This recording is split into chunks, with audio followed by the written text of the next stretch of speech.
Hello दोस्तों, कैसे हैं आप सब। दोस्तों आज की वीडियो हम बात करने वाले हैं ये नीरा ऐप का। क्या आप भी नीरा ऐप से लोन लेते हैं, लोन का रीपेमेंट करने में देरी करते हैं, तो इतना ज़्यादा कॉल करके हैरेस क्यों करता है, इतना ज़्यादा परेशान क्यों करता है और इनसे कैसे बचना है। ये बार बार कॉल करके हैरेस करे, रिकवरी एजेंट भेजे, सिविल स्कोर डाउन हो जाए, इन सब चीज़ों बारे में इन सारे सवालों का जवाब इसी वीडियो में दूंगा। तो पूरा वीडियो एंड तक देखिए, थोड़ा सा भी स्किप मत करिए। अगर थोड़ा सा भी स्किप करते हैं तो जो भी लोन रिलेटेड जानकारी है वो आपको नहीं मिल पाएगा। और मेरा चैनल सब्सक्राइब कर लीजिए और नोटिफिकेशन ऑन कर लीजिए कि आपको इसी तरह का एजुकेशनल कंटेंट मिलता रहे।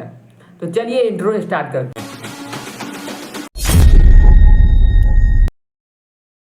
तो दोस्तों मेरे सब्सक्राइबर जो बार बार कॉल करके मेरे सवाल पूछते हैं, बार बार कमेंट सेक्शन में जो कमेंट करके बार बार सवाल पूछते हैं, तो उन सब सवालों को मैंने एक जगह इकट्ठा किया और सबका जवाब दूंगा। तो पूरा वीडियो एंड तक देखिए। इसमें सारा कन्फ्यूजन आपको एनबीएफसी ऐप से रिलेटेड जो भी कन्फ्यूजन है सबका कन्फ्यूजन दूर हो जाएगा। तो ये पूरा वीडियो एंड तक देखिए। तो सबसे पहला सवाल है, क्या आपके ऊपर लीगल एक्शन हो सकता है। तो दोस्तों अगर आप टाइम टू टाइम उसका पेमेंट करते रहिएगा और उसको बार बार इन्फॉर्म करते रहिएगा कि मैं आपका 2 महीना या 3 महीना बाद ही पेमेंट कर पाऊंगा, इस तरह से उसको मेल करते रहिएगा, तो आप पे कोई भी लीगल एक्शन नहीं होने वाला। चाहे वो कितना भी लीगल नोटिस भेज दे, आप पे कोई भी लीगल एक्शन नहीं होगा अगर आप उसको टाइम टू टाइम पेमेंट करिएगा। या नहीं तो अगर आपको टाइम लेना है 2 महीने का, 3 महीने या 4 महीने का, तो उसका टाइम लेके उसके बाद जो है ना उसको मेल कर दीजिएगा, उसको समझा दीजिएगा, उसके बाद जो है ना आप उसको पेमेंट करिएगा। तो आप पे कोई भी लीगल एक्शन नहीं होने वाला अगर आपको ये स्कैम और फ्रॉड करने का आपको इरादा नहीं है तो, और उसका टाइम टू टाइम पेमेंट करिएगा तो। और दूसरा सवाल है, क्या हमारे घर रिकवरी एजेंट आ सकते हैं। तो दोस्तों अगर आपका घर कोई भी विलेज एरिया में है तो रिकवरी एजेंट नहीं आते हैं। वही आपका घर सिटी में है और सिटी से नज़दीक है और आपका लोन ज़्यादा का है, जैसे 20,000 प्लस का लोन है, तो वो जो है रिकवरी एजेंट आ सकते हैं। और गांव में भी अगर आपका घर है लेकिन अगर लोन ज़्यादा का है, जैसे 5 लाख 10 लाख, तो आ सकते हैं। लेकिन अगर कम का है, जैसे 20,000 30,000 का, इतना तक का लोन है, या नहीं तो 10,000 का है, तो इतना तक का लोन है, तो गांव में इतना नहीं आते हैं, क्योंकि गांव में पहुंचने का उतना अच्छा साधन नहीं होता है। इसीलिए गांव में इतना जल्दी रिकवरी एजेंट नहीं आते हैं। और क्या शहर में जो है बहुत जल्दी आ जाते हैं, क्योंकि शहर में पहुंचने का साधन अच्छा रहता है और शहर में वो जाते हैं तो उसको रिकवरी एजेंट को कोई मारता भी नहीं है और उससे अच्छे से बात भी करता है। और गाँव में कोई भी रिकवरी एजेंट जाते तो उसको बहुत मार पड़ता है, इसी डर से जो है ना गाँव में जल्दी जाना भी नहीं चाहता कोई भी रिकवरी एजेंट। और उसका तेल भी ज़्यादा खर्चा हो जाता है और बहुत ज़्यादा परेशान भी हो जाता है। और गांव में घर को खोजने में बहुत दिक्कत होता है उसको, कि एकदम अंदर में जाते, एकदम अंदर में होता है गांव, तो इसी वजह से उसको खोजने में ही दिक्कत होता है, इसलिए गांव में जल्दी नहीं जाते वो। और दूसरा सवाल है, रिकवरी एजेंट आए तो उससे कैसे बचे।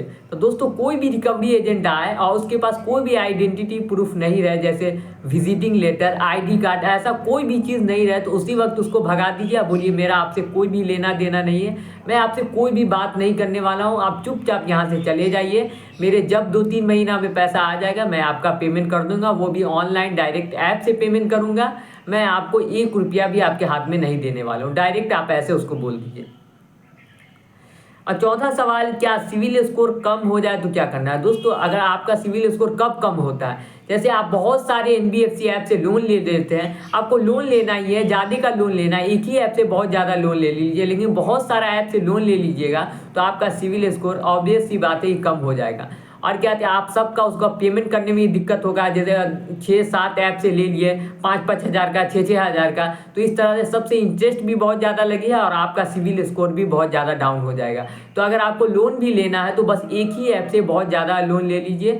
और क्या बहुत सारा ऐप से लोन लीजिए तो आपका सिविल स्कोर बहुत ज़्यादा डाउन हो जाएगा, क्योंकि सब ऐप में किसी का एक बार पेमेंट कर दिए, किसी का एक बार पेमेंट नहीं कर पाए, तो इसमें आपको दिक्कत भी होता है और आपका सिविल स्कोर भी बहुत ज़्यादा डाउन हो जाता है। अगर आपको सिविल स्कोर को अप करना है तो सबसे पहला काम करना है कि क्या है, आप कोई भी सामान को जो है ना EMI पे मंगा लें और उसका टाइम टू टाइम जल्दी जल्दी पेमेंट कर दें, तो आपका सिविल स्कोर अप हो जाएगा। और आप बहुत ज़्यादा ऐप से लोन ना लें, तो इससे जो है ना आपका सिविल स्कोर अप हो जाएगा। तो ये बात आपको समझ में आ गई, आपको सिविल स्कोर कैसे अप करना है। और कॉल का रिस्पांस करना है कि नहीं, कि वो जो बार बार कॉल करके परेशान करते हैं तो उसका रिस्पांस करना है कि नहीं। तो पूरे दिन में 1 से 2 बार उसका कॉल उठाएं और उसको उठा के टेबल पे रख दें। अगर बहुत ज़्यादा परेशान कर रहा है तब ऐसा करें, बहुत ज़्यादा वो कॉल कर परेशान कर रहा है तब ऐसा करें कि उसका कॉल रिसीव करें और उठाए टेबल पे रख के छोड़ दें। अगर वो 1-2 बार ही करता है दिन भर में, तो उसका कॉल का जवाब दे और बोले कि 2-3 महीना बाद मैं आपका पेमेंट कर दूंगा।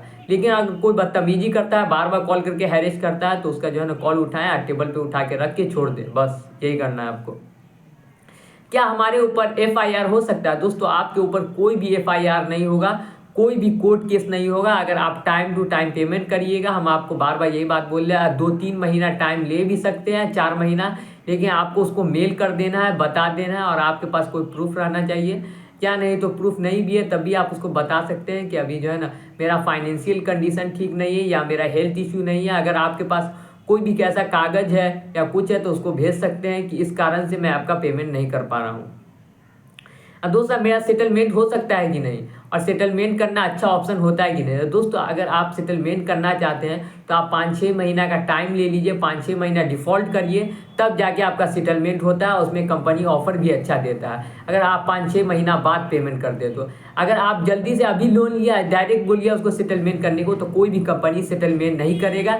अगर सेटलमेंट कर भी लिया मान लीजिए 2-3 महीना में, तो ज़्यादा अच्छा ऑफर नहीं देगा। और सेटलमेंट करना तो मैं सब किसी को बोलता ही नहीं हूँ सेटलमेंट करने, क्योंकि सेटलमेंट करना एक अच्छा ऑप्शन नहीं होता है। अगर आपका कम का लोन है, जैसे 5,000 10,000 का लोन है, क्योंकि उसमें आपका सिविल स्कोर भी डाउन हो जाता है, आप सेटलमेंट करते हैं तो आपका ज़्यादा का अमाउंट का माफ भी नहीं होता है। तो सेटलमेंट करना है तो अगर आपका ज़्यादा का लोन है, जैसे 10 लाख का है, 5 लाख का, इतना का लोन है, तो सेटलमेंट करना अच्छा ऑफर होता है कि आपका ज़्यादा पैसा भी माफ़ होता है, उसमें सिविल स्कोर डाउन होता है, तो कोई दिक्कत वाली बात नहीं है।